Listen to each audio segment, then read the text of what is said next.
एक कहावत है, इंसान गलतियों का पुतला होता है, और सही भी बात है, गलतियां इंसान ही करते हैं। लेकिन कुछ लोग हैं जो इन गलतियों से सीख लेते हैं और कुछ लोग हैं जो इन गलतियों पर पर्दा डालते हैं, और नतीजा जब ये गलतियां पलटवार करती हैं तो सब कुछ तहस नहस कर देती हैं। नमस्कार, मैं senior inspector Himanshu Rawat, crime petrol Dastak में आपका स्वागत करता हूं। दिल्ली का एक बहुत ही पेचीदा केस मेरे पास आया था जो अभी याद है मुझे।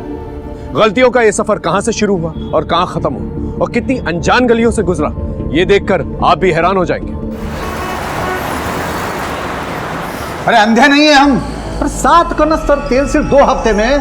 तुम तेल में समोसे तल रहे हो, तेल पी रहे हो। पापा तेल इस्तेमाल हो रहा है और जितनी खपत होगी उतनी खपत के बारे में हमको ना समझाओ तुम। 30 साल से रेस्टोरेंट चला रहे हैं हम। तुम यहाँ निक्कर में घुमा करते थे ना, तब से चला रहे और मुनाफा कमा रहे हैं। जब से तुमने और तुम्हारे बहन ने काम करना शुरू किया है ना, माल की खपत ज्यादा हो गई पर धंधा वहीं के वहीं है। कहाँ है कहाँ तुम्हारी बहन? घर चली गई जल्दी। सेठ जी रसीद पर साइन चाहिए। ला मैं कर देता हूँ। तू क्यों करेगा? हम मालिक है ना, तो हम साइन करेंगे। अपने दिमाग को ज्यादा मत दौड़ाओ। ये इसी का बेटा है कि सौतेला है? उनका ये बुढ़ा अंगार साहब, तीली लगते ही गरम। 30,000 रुपये महीना सैलरी देते हैं इनको, जबकि इनकी हैसियत सिर्फ 3,000 रुपये की है। हो गया? और सुनो, तेल मंगा लेना मंडी से, इन्होंने सारा तेल खत्म कर दिया है। अरे विशाल, वो ऑरेंज का नया टैब है ना, क्या फीचर्स यार उसके। अच्छा ये बता, तू वीकेंड्स में कहाँ था? तुझे फोन कर करके ना मेरी उंगली घिस गई। किसी को पटा लिया है क्या? कुछ भी यार। सुनना, अब तू एक काम करना, तो चल मैं आता हूँ। चल बाय बाय।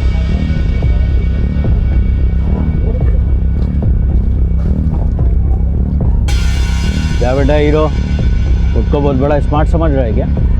6 इंस्टॉलमेंट बकाया है तेरी। वो मैं देता हूँ ना, कुछ अरेंजमेंट कर रहा हूँ। ए हीरो, सीधे पैसे दे दे, नहीं तो लटका देंगे। भैया जी ने तो बोल दिया तुझे उठाने को। 2 दिन, कल और परसों, समझ गया ना? चल निकाल।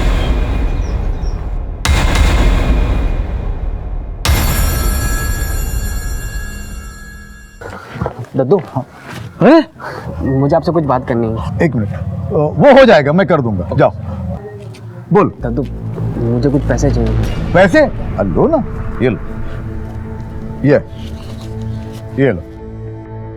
दद्दू, एक्चुअली स्कूल में साइंस का प्रोजेक्ट है। अरे वाह, लंदन का, तो उसमें टीचर ने 2 लाख रुपए मांगे हैं। 2 लाख रुपया? इतना पैसा तो है नहीं मेरे पास। तो तुम एक काम करो ना, ये और 500 रुपए रखना। जा पिक्चर देख। अरे जाओ तो पिक्चर तो देख के आओ, जा जा।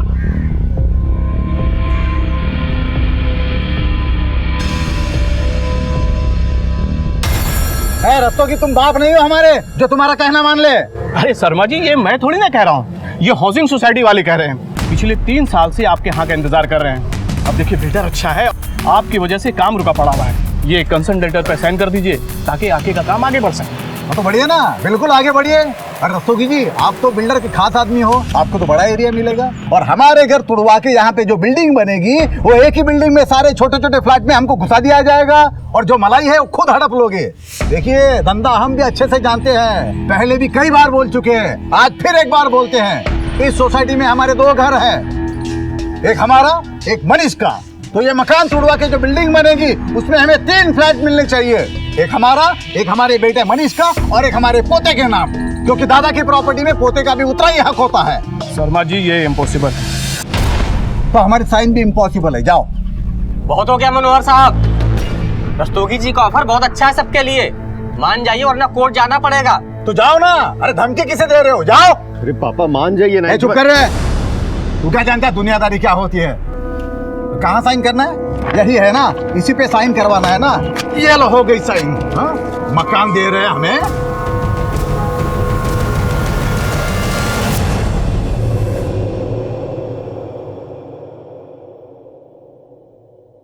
कैसा लगा घर? शानदार। बैठो ना। हाँ।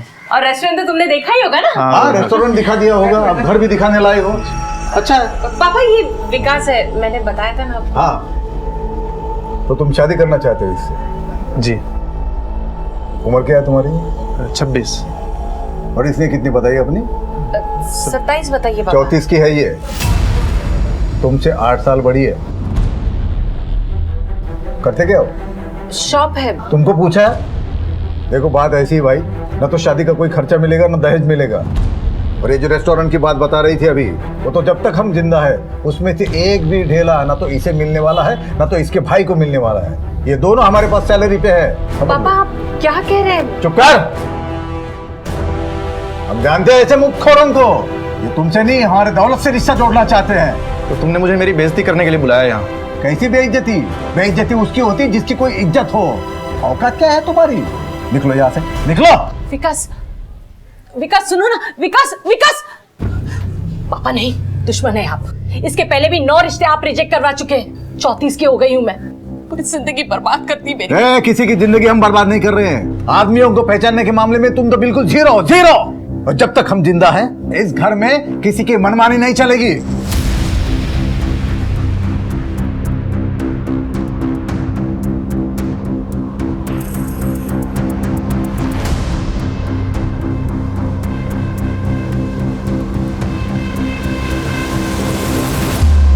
हाँ सही कहा तुमने, अब कोई रास्ता बचा ही नहीं है। नहीं क्या करें, मजबूरी है। नहीं तुम वही करो जो तुम कह रहे थे। हाँ ठीक है।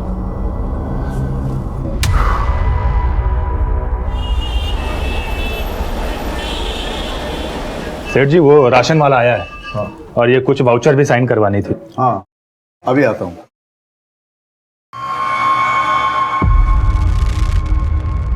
शुभम।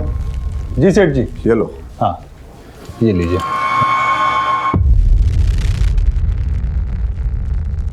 सामान जो है ध्यान से चेक करके लेना।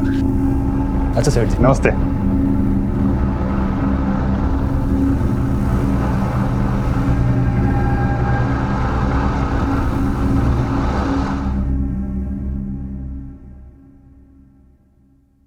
₹1000 चाहिए था हमें। 1000 रुपये किस लिए? पिछले हफ्ते तुमने 2000 रुपये लिए थे। अब देते हैं कि हम जाएं, कल से आएंगे नहीं। और फिर पता है ना उसके बाद क्या होगा, ना सुनने की आदत नहीं है। कोई पैसा नहीं मिलेगा, तुमको जो करना है कर लो, जाओ। ठीक है, अब देखिए हम क्या करते हैं। अरे ये क्या कर रहे हैं आप? दो ना उसे पैसे। कुर्सी यहाँ। अरे क्या छोटी छोटी बातों में नाराज हो जाती है। पैसे 1000 रुपये चाहिए ना, ये लो तुम्हारे 1000 रुपये। रोटी और भाजी हमने बना दी है, बर्तन हम कल धोएंगे। और हाँ, रविवार को हम नहीं आ रहे।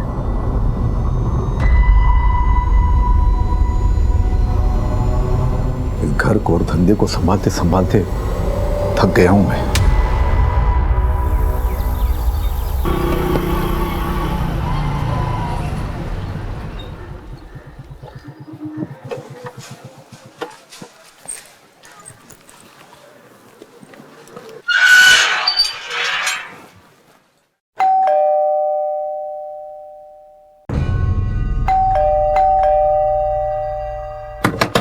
सेठ जी दरवाजा खोलिए। सेठ जी।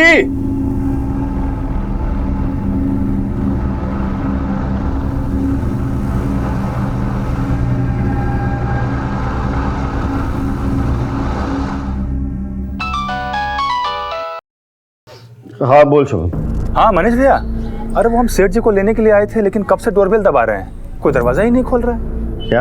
अरे बहुत देर से ट्राई कर रहे हैं, कोई रिस्पॉन्स ही नहीं आ रहा है। आप जल्दी आइए यार, हमको बहुत टेंशन हो रहा है। अच्छा मैं चाबी लेकर आता हूँ अभी। हाँ रुकना वहीं पर। हाँ अरे त्रिखा, लेकिन अभी अरे अभी तक नहीं खुला भैया, देखिए अभी तक नहीं खोला। चलो चलो चाबी लाओ। कब से डोरबेल दबा रहे हैं हम। हाँ आ जाओ आ जाओ। पापा पापा, पापा। सेठ जी। Mummy mummy, mummy. सेठ जी दीदी।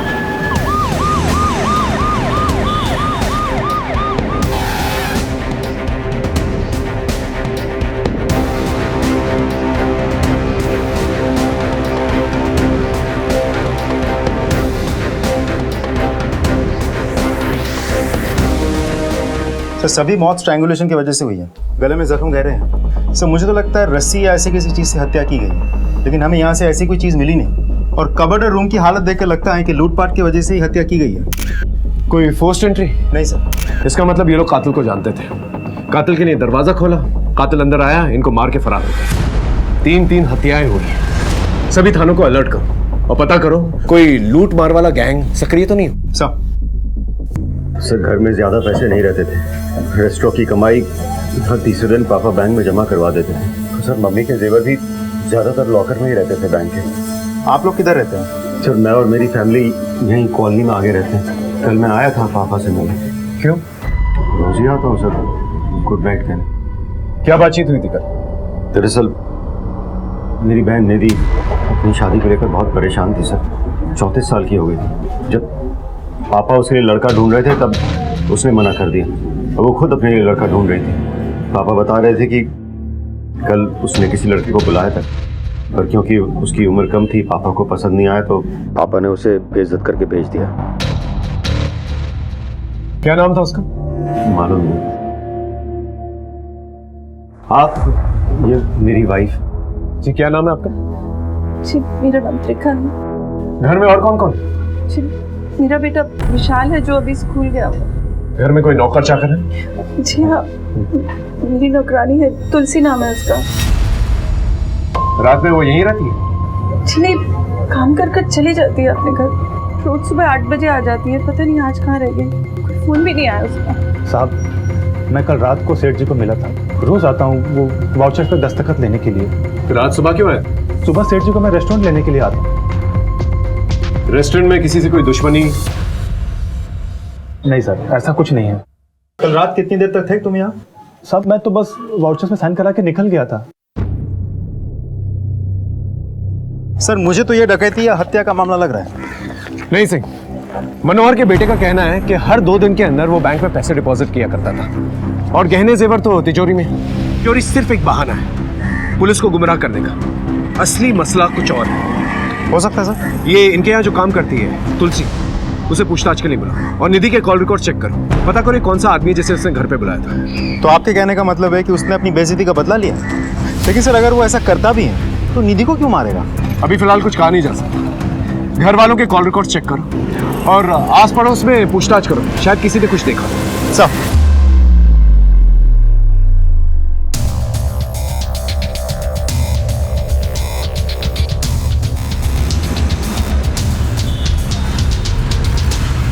और सुनो, तुलसी का घर कौन सा है? सर वो रहा। सर उसके घर पर तो डाला है, इसके बाजू में उसकी बहन चमेली का घर है, उनसे पूछ लेना सर। साहब तुलसी बहन है मेरी। मनोहर साहब के यहाँ काम छोड़ने बोल रही थी। क्यों? क्या मालूम साहब क्या हुआ है वहाँ पे। जब भी वो बोलती थी काम छोड़ने के लिए मनोहर साहब उसकी तनख्वाह बढ़ा देते हैं।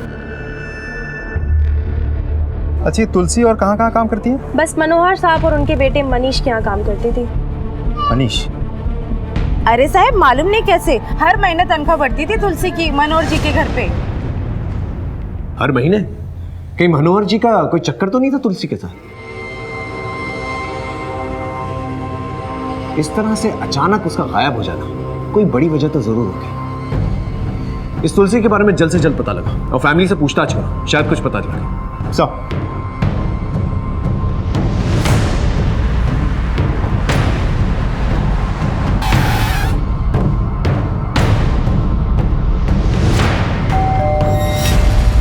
पापा कब कब तुलसी का पैसा बढ़ाते थे हमें मालूम नहीं सर। हमारे सामने तो नहीं बढ़ाया उन्होंने। ये मनोहर जी और तुलसी का कहीं कोई नहीं मैम, पापा ऐसे नहीं थे। ये तुलसी का स्वभाव कैसा था? सर एकदम अक्खड़, मर्जी की मालिक। रोटी और भाजी हमने बना दी है, बर्तन हम कल धोएंगे। और हाँ रविवार को हम नहीं आ रहे। ठीक है, लेकिन जब तक हमारी तहकीकात पूरी नहीं हो जाती आप लोगों में से कोई भी हमें बिना इन्फॉर्म किए शहर से बाहर नहीं जाएगा। जी सर।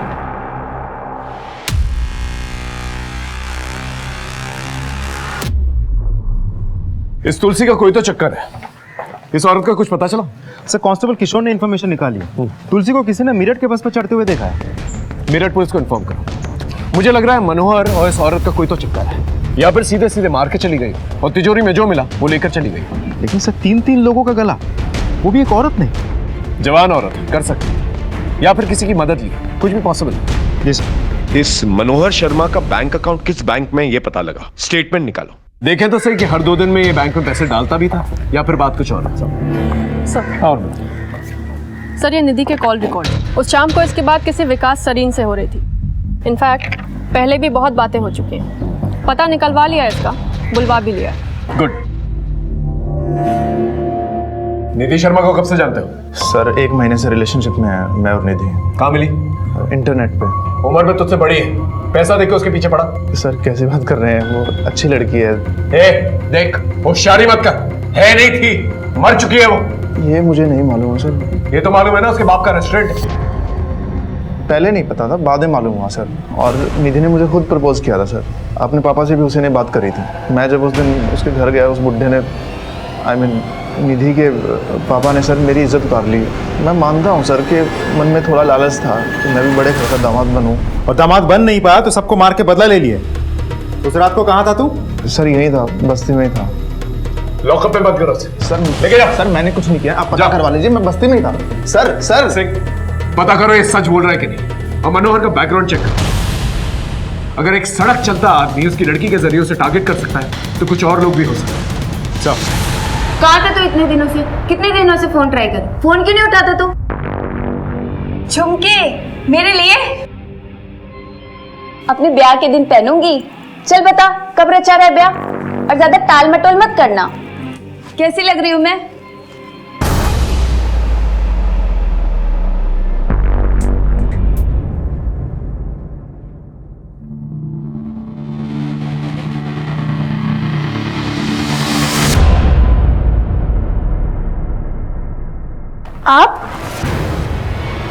आप इतनी रात को कहाँ से आ रहे हैं? अब मैं पुलिस स्टेशन गया था। क्या हुआ? ऐसे ही कुछ पूछताछ करनी थी। सोचा तुम रात हो तो फिर टेंशन मत लो, सोचो।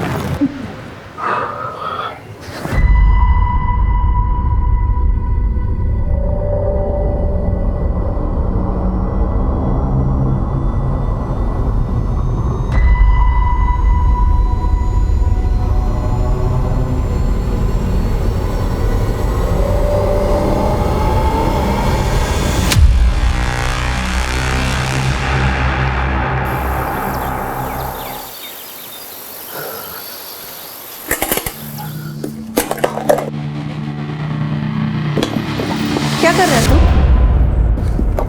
कुछ नहीं माँ, बुक जमा कर रहा हूँ। कल थियरी का एग्जाम है ना, तो सोचा अभी तैयारी कर लूँ। मैं चलता हूँ, बाय। वो क्या है ना साहब, सेठ जी थोड़ा कड़वा जरूर बोलते थे लेकिन दिल के बहुत अच्छे थे। अभी कुछ 15 साल से ये मनीष भैया और निधि दीदी यहाँ पर नौकरी करते थे। नौकरी करते थे मतलब? ये रेस्टोरेंट तो उन्हीं का है ना? बेटा बेटी को निकम्मा बोलते थे मैडम। और सेठ जी मनीष भैया पर भरोसा नहीं करते थे, किसी की भी इज्जत उतारने में आगे रहते थे, यहाँ तक कि बेटा बेटी को भी नहीं छोड़ते थे। ये आदमी मनोहर शर्मा कहीं अपनी स्वभाव के चलते किसी की नफरत का शिकार तो नहीं बन गया? लेकिन सर, साथ में 2 और लोग भी तो मरे थे। अब मनोहर शर्मा के लिए उन दोनों की मौत हुई है या उनके चक्कर में मनोहर शर्मा को मारा गया है, वो तो वक्त ही बताएगा।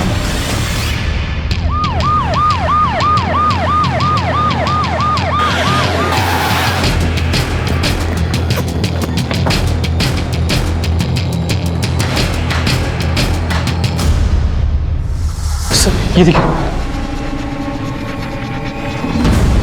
बहुत ही बेरहमी से गला दबाया गया है। लेकिन सर इतनी बेरहमी से कान क्यों काटे होंगे? हो सकता है कान के जेवर निकालने के लिए।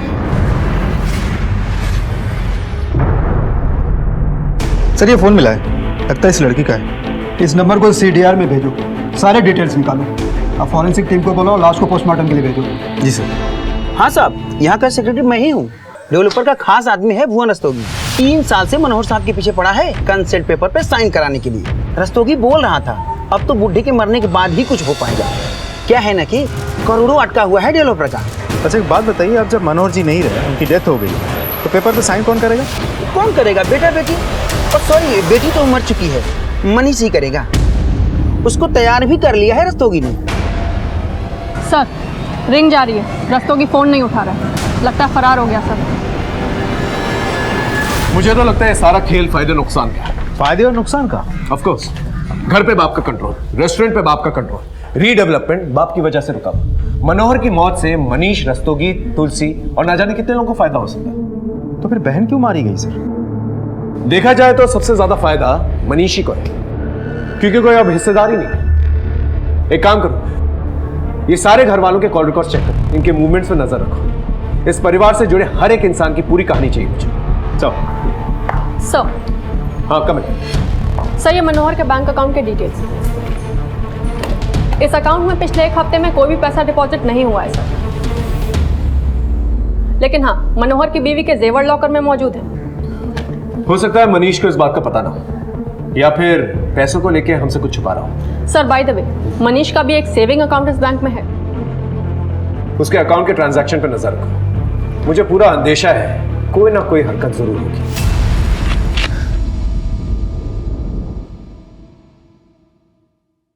भाई अभी 1 लाख रुपए रखो, बाकी देता हूँ बाद में। क्या बोला था तुझको? प्लीज भाई, अभी मैं इतना ही निकाल पाया, मैं खुद करता हूँ कुछ अरेंजमेंट। 2 दिन है तेरे पास, समझा ना? जैसे तीनों मरे ना घर पे तेरे, वैसे तुझे भी। चल निकल निकल निकल।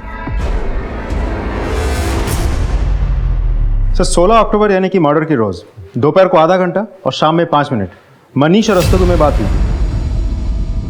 मैं कम इन सर? कम इन। सर, अभी अभी बैंक से फोन आया था।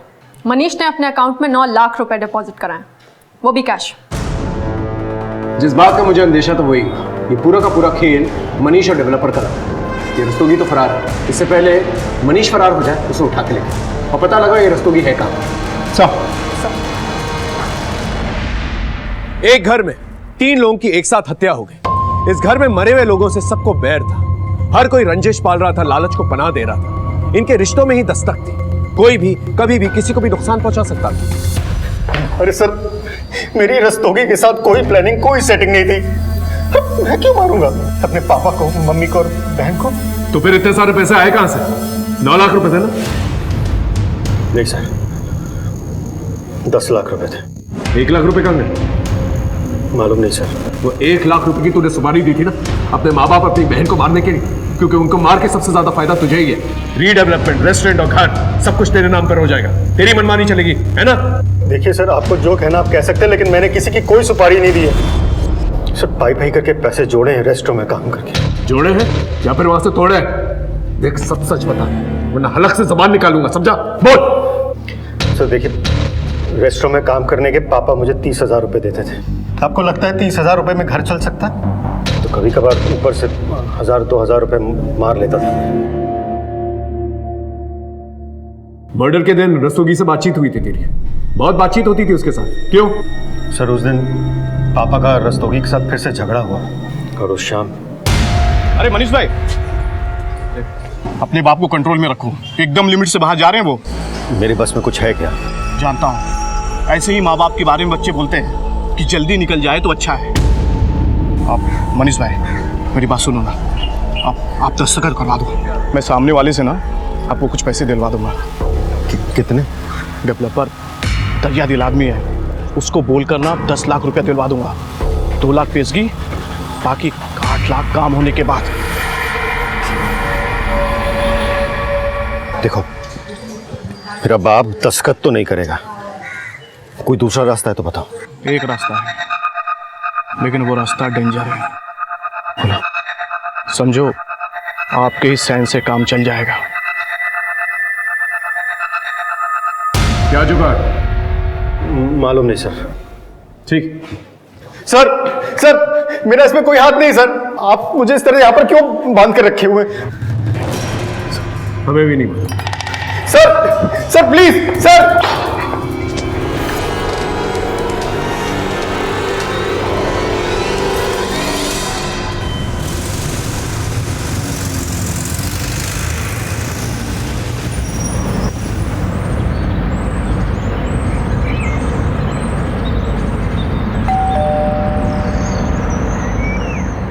क्या काम है? मैडम आपका पार्सल। नहीं, हमें कोई पार्सल नहीं चाहिए। जिसे पार्सल चाहिए वो अंदर है।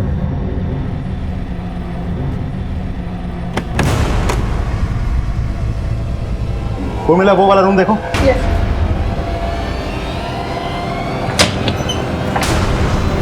हो गया, चले। ये क्या बोल रहे हैं सर? मैं छुपा थोड़ी ना था, वो तो मेरा ही घर था। और सर ऐसे 4 घर है मेरी दिल्ली में। मनोहर शर्मा को, उसकी बेटी को, उसकी बीवी को तूने मारा था या फिर सुपारी दी थी? ना तो मैंने किसी को मारा है, ना तो मैंने सुपारी दी है। देख, 3 दिन की रिमांड ले रखी है, सच सच बोल दे वरना और भी तरीके आते हैं हमें। सर वो मनोहर 3 साल से साइन नहीं कर रहा था सर रीडेवलपमेंट पेपर पे। वो सब हम जानते हैं। उसके बेटे के साथ क्या प्लानिंग कर रहा था तू? वो भी कानूनी रास्ता था, अपने बाप को पागल डिक्लेयर करना चाह रहा था। और सर वो मनोहर पागल ही था सर। देख, तू अब हमें पागल बना रहा है, समझा? सर, तुलसी को मेरठ में देखा गया। सर, अरे सर मेरी बात सुनिए। अरे वाह, इतने सुंदर झुमके। मुझे तुमसे एक बात कहनी है। मैं तुम्हारे बच्चे की माँ बनने वाली हूँ, तो अब ये शादी ना करने का कोई बहाना नहीं चलेगा।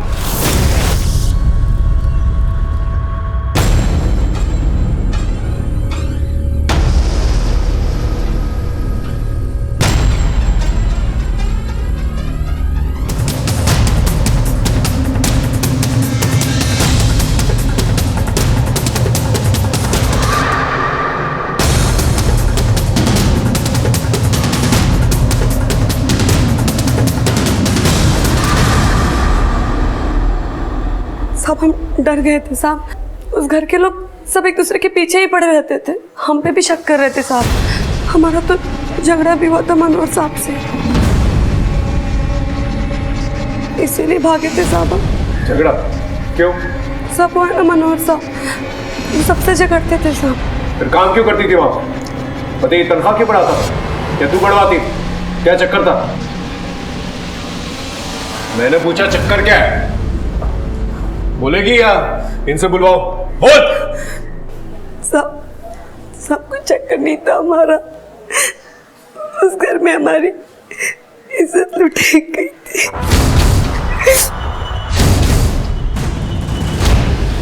क्या? किसने? मम्मी, मैं अंकित के पास जा रहा हूँ, आता हूँ। तुलसी, मैं जरा मार्केट जा रही हूँ, कमरे की सफाई करके पापा जी के घर निकल जाना, ठीक है?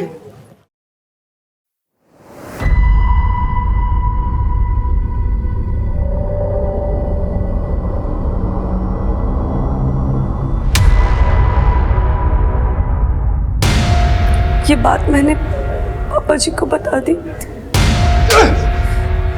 तू मेरी औलाद है या पिछले जन्म का दुश्मन? ये औरत अगर बाहर चली गई, बात बाहर फैली तो इज्जत किसकी उछलेगी? हमारी, क्योंकि तेरी तो कोई इज्जत है ही नहीं रे। बस आप इस बात को यही रफा दफा कर दो। ऐसे कैसे इस बात को यही रफा दफा कर दे पापा जी? इज्जत तो हमारी लुटी गई है यहाँ पे, इंसाफ अब आपको दिलाना होगा। तुलसी, मेरी बात सुनो आप। नहीं पापा जी। एक बार सुन तो लो, नहीं समझ में आया तो जो तुमको करना है वो करना। आओ आओ तो सही, मैं समझाता हूँ। आओ। देख तुलसी, हम मानते हैं कि तुम्हारे साथ जो भी हुआ है गलत हुआ है। तो तुलसी, ये मर्द जो है ना, कुत्ता होता है, बिल्कुल कुत्ता। मारा उसको, तुम्हारे सामने थप्पड़ मार दिए। तुलसी, ये रखो, ये कुछ पैसे रखो, तुम्हें हमारी कसम है, पकड़ो पकड़ो, और देंगे हम। तुम चाहोगी उतना, पर आज के बाद तुम हमारे घर काम करोगी, पर कहीं और काम नहीं करना है। मुंह है तो बात कहीं ना कहीं, कभी ना कभी मुंह से निकल जाती है ना। लेकिन अगर ये बात बाहर किसी को मालूम पड़ी तो मनीष का तो जो होना है वो होगा ही, पर तुम्हारी इज्जत भी जाएगी।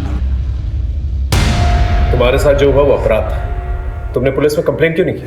सब हमें अपनी बात में फंसा लिया था पापा जी ने, अपनी इज्जत की दुआई देके। तुम्हें क्या लगता है ये मनीष ने अपने माँ बाप और अपनी बहन को मारा है? पता नहीं साहब, उस घर में सब एक जैसे हैं, बच्चा हो या बड़ा। मतलब? वो मनीष का बेटा विशाल, पापा जी सबसे ज्यादा उसे ही मानते थे, और वो पापा जी से हमेशा पैसे मांगते रहता था, और पापा जी उस पे हजारों लुटाते थे साहब। इतने पैसों को करता क्या था?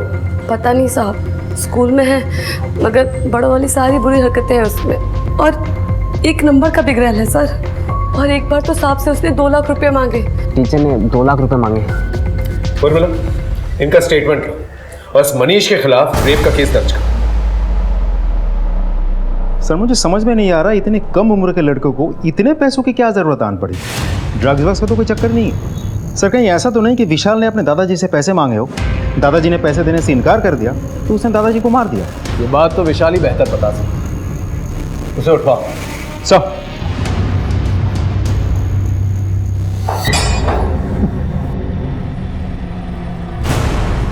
एक और केस बन रहा है तेरे खिलाफ। तुलसी ने बयान दे दिया, रेप किया था ना उसका तुमने। गलती हो गई सर, पर मैंने पापा मम्मी और बहन को नहीं मारा सर। मुझे माफ कर दो सर, गलती हो गई, बहुत बड़ी गलती हो गई सर। सर कॉल आया था, विशाल घर, स्कूल, ट्यूशन वगैरह ऐसी किसी जगह पर भी नहीं है। उसका फोन भी स्विच ऑफ आ रहा है। विशाल ने क्या किया? विशाल ने अपने दादा से 2 लाख रुपए मांगे थे। पता है क्यों? सर ये तो पता है कि पापा ने उसे पैसे देकर बिगाड़ दिया था, लेकिन 2 लाख रुपए क्यों मांगे थे मालूम नहीं। ऐसा करो, विशाल का फोन सर्वेलेंस पे डालो और दिल्ली से निकलने वाले सारे एग्जिट पॉइंट्स को अलर्ट करो और विशाल के फोटो सर्टिफिकेट लेकर।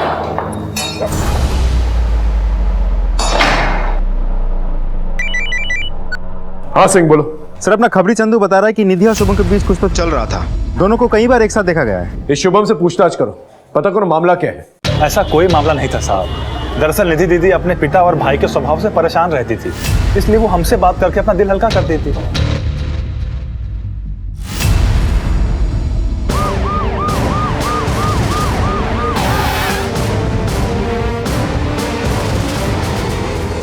सर ये आई कार्ड मिला है। Suman Pandey, nurse, city hospital. Modus operandi तो सेम है और इसके कान भी काटे गए हैं। इस घर में और कौन रहता है? नहीं साहब, ये अकेली रहती थी। यहाँ कोई आता जाता था? नहीं साहब, ये बस अपने काम से काम रखती थी। इसका मोबाइल नंबर है तुम्हारे पास? हाँ है ना सर। मोबाइल नंबर लो और कॉल रिकॉर्ड निकालो। सर हाँ सर, विशाल के कॉल रिकॉर्ड। मर्डर के रोज इस नंबर से विशाल को 4 फोन आए।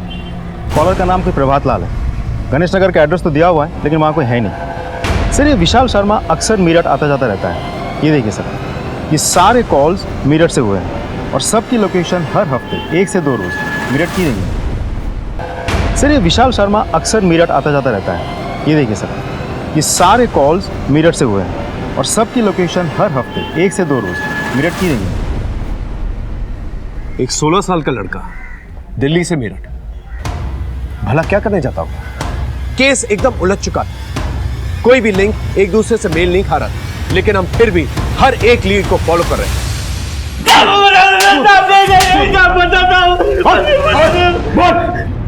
साहब वो मैं विशाल को लड़कियां सप्लाई करता था साहब।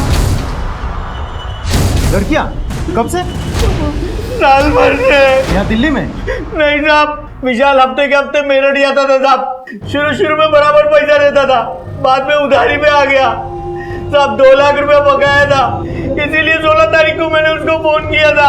लड़कियां पैसा मांग रही थी साहब। परसों उसने 1 लाख रुपया लाके दिया और बोला 2 दिन में देता हूँ, फिर फरार हो गया साहब। हम लोग भी उसी को ढूंढ रहे हैं साहब। परसों मिला था तुझे? सर विशाल मेरठ में एसपी रोड पे अपने दोस्त के घर में।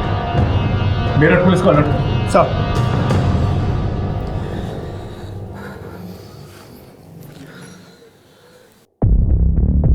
अरे विशाल, अरे इतना टेंशन में क्यों यार? हर बार आता है मस्त रहता है, इस बार क्या हुआ तुझे? कुछ नहीं यार।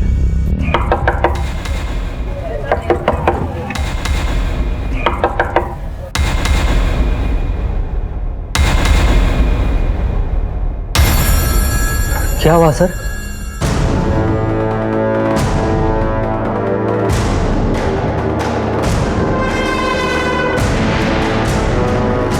सर क्या हुआ सर? सर मेरी बात तो सुनिए सर। सर आप कहाँ लेके जा रहे सर? सॉरी सर, वो मुझे लड़कियों का शौक लग गया था। तेरे शौक के बारे में तेरे मम्मी पापा को पता? नहीं सर, मम्मी पापा को मत बताना सर, प्लीज सर, उन्हें मत बताना सर। अपने दादा दादी और बुआ को कैसे पता? दादा दादी और बुआ को नहीं मारा मैंने सर। फिर वो 1 लाख रुपए कहाँ से आए जो तूने परसों चुकता किए? सच बता दे, अपने दादाजी को मार के तिजोरी से पैसे निकाले थे ना तूने? नहीं सर, मैंने अपने दादू को नहीं मारा सर। वो पैसे मैंने अपने पापा की सेविंग से चुराए थे। पापा अपनी सेविंग अलमारी के पीछे जमा करके रखते थे, वो मैंने देख लिए थे, वहीं से उठा के मैंने उन्हें दे दिए। सर, मैं डर गया था कि अगर पापा को मालूम पड़ेगा तो वो मुझे पीटेंगे, इसलिए मैं घर से भाग गया। सर, मैं अपने दादू से बहुत प्यार करता था सर, मैंने उन्हें नहीं मारा सर। हम केस को सॉल्व करने के लिए हर एक एंगल तलाश रहे थे, लेकिन जैसे कि आप जानते हैं, लाइट और नल लगे तो कहीं और होते हैं, लेकिन उनका कनेक्शन कहीं और होता है। उसी तरह से इस केस का कनेक्शन कहीं और था। मेरठ थाने से हमें कई अहम सुराग मिले थे। रावत जी, पिछले 2 साल में मेरठ में 5 मर्डर हुए हैं और सबका मोडस ऑपरेंडी सेम ही है। सब लड़कियों का गला घोटा गया है और उसके बाद उसके कान काटे गए। आखिरी विक्टिम के कॉल रिकॉर्ड्स निकाले हैं। एक नंबर है 7021345 जो विश्वास कुमार के नाम से है। उसका मोबाइल स्विच ऑफ बता रहा है, लेकिन स्विच ऑफ करने से पहले उसने तुलसी मिश्रा को फ़ोन किया था। तुलसी मिश्रा? जी, इसका एड्रेस दिल्ली है। हमारी उससे एक बार बात भी हुई है। नहीं साहब, हम किसी विश्वास कुमार को नहीं जानते। देखो, सच सच बता दो, विश्वास पर मर्डर का केस चल रहा है। उसने तुमको फ़ोन किया था, ये रिकॉर्ड है मेरे पास। नहीं साहब, आपको कोई गलतफहमी हुई है। हम नहीं जानते किसी विश्वास कुमार को। ठीक है, अगर वो दोबारा तुमको फ़ोन करता है तो मुझे बताना। मेरा नंबर सेव करो। जी साहब, जी साहब। उसका नंबर सर्वेलेंस पे भी डाला है, लेकिन अभी तक कोई लीड नहीं मिली है। ये तुलसी मिश्रा घरों में काम करती है। ये केस के सिलसिले में हमारे यहाँ नहीं है। इस विश्वास कुमार की क्या हिस्ट्री है? पता नहीं सर, तुलसी का फोन स्विच ऑफ आ रहा है।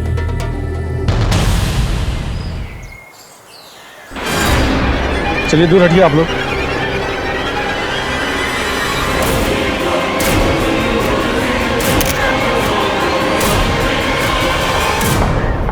सर, हाँ। मुरादनगर में एक औरत की लाश मिली है, हाथ पे टैटू है, तुलसी मिश्रा। कहीं विशाल ही विश्वास कुमार तो नहीं है? वो भी तो मेरठ जाता था। ये विश्वास कुमार तुलसी के टच में था और अब तुलसी मर गई है। इस तुलसी के कॉल रिकॉर्ड्स दोबारा से चेक करो। वहां के मर्डर्स और यहाँ के मर्डर्स में कॉमन लिंक तुलसी है। इसी के जरिए हमें पता चल सकता है कि मनोहर, उसकी बीवी और उसकी बेटी को किसने मिला। मनोहर, उसकी फैमिली से जुड़े सभी लोगों के कॉल रिकॉर्ड्स दोबारा से चेक करो, शायद कुछ मिल जाए। अब मामला कुछ कुछ साफ होने लगा था। मेरी टीम ने दिन रात एक कर दिए थे, हर एक डिटेल को बारीकी से परखा था और अब हमारे हाथ कुछ अहम सुराग लग गए। मैं coming sir? Coming sir. Tulsi Mishra के कॉल रिकॉर्ड।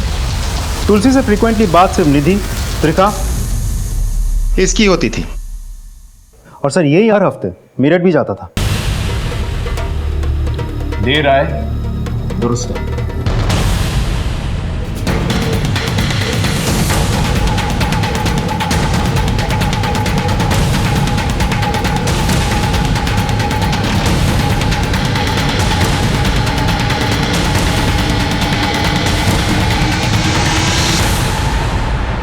पूजा पाठ कर ली? चला प्रसाद हम देंगे तुझे, चल। साहब, अरे चल। अरे रुकिए साहब, साहब मत मारो, साहब मत मारो, साहब बस करो। बस। अब सच सच बता, बोल। बताता हूँ साहब। अब हम क्या बताएं साहब, बचपन में ही अनाथ हो गया था। सारी गलत हैबिट हमको लग गई।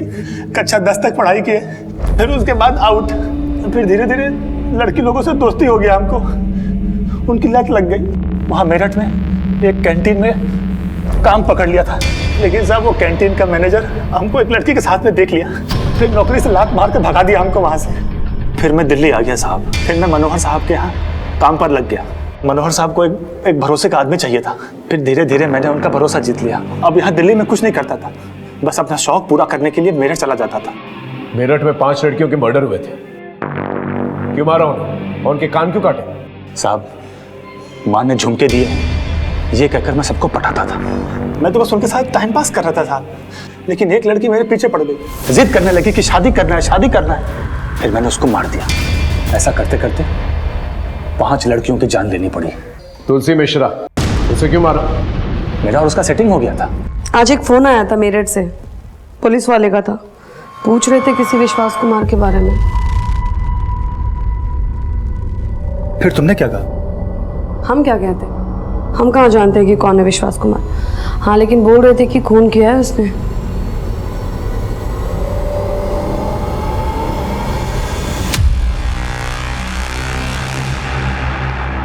वो लोग जिस नंबर की बात कर रहे हैं वो नंबर तुम्हारा है ना? मुझे लगा ये कभी न कभी पुलिस के सामने अपना मुंह खोल देगी, लेकिन दिल्ली से खाली हाथ जाता तो कहाँ जाता। हम लोग कहीं बाहर गांव जाएंगे, शादी करेंगे, उधर मस्ती से रहेंगे। लेकिन शादी घर गृहस्थी बसाने के लिए पैसे लगते हैं। तभी तो कह रहा हूँ इस बार कुछ बड़ा हाथ मारना है। देख तुझे क्या करना है,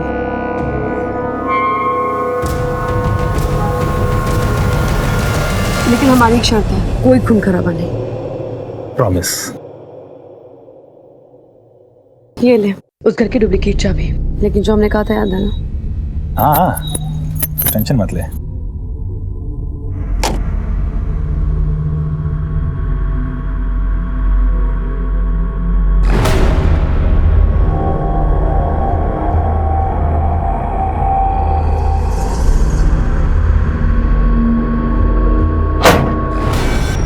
कौन है? तू यहाँ क्यों आया? चोरी करने आया है कमीने? रुक!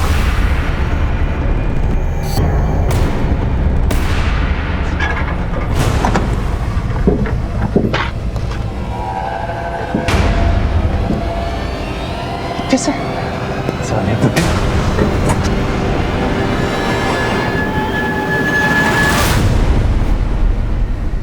फिर तुलसी गायब हो गई, और जब आप उसको ढूंढ करके लाए उसके बाद हम तुलसी को मिले थे। तूने कहा था कि कोई खून खराबा नहीं होगा, तीनों को मार दिया तुमने। अरे बाबा वो एक्सीडेंट था, गलती से मर गए। गलती तुमसे नहीं हमसे हुई है, और अब हम सुधारेंगे अपनी गलती। हम सब बताएंगे तुम्हारे बारे में पुलिस को, तू बस देख। अब तुलसी मेरी बात सुन।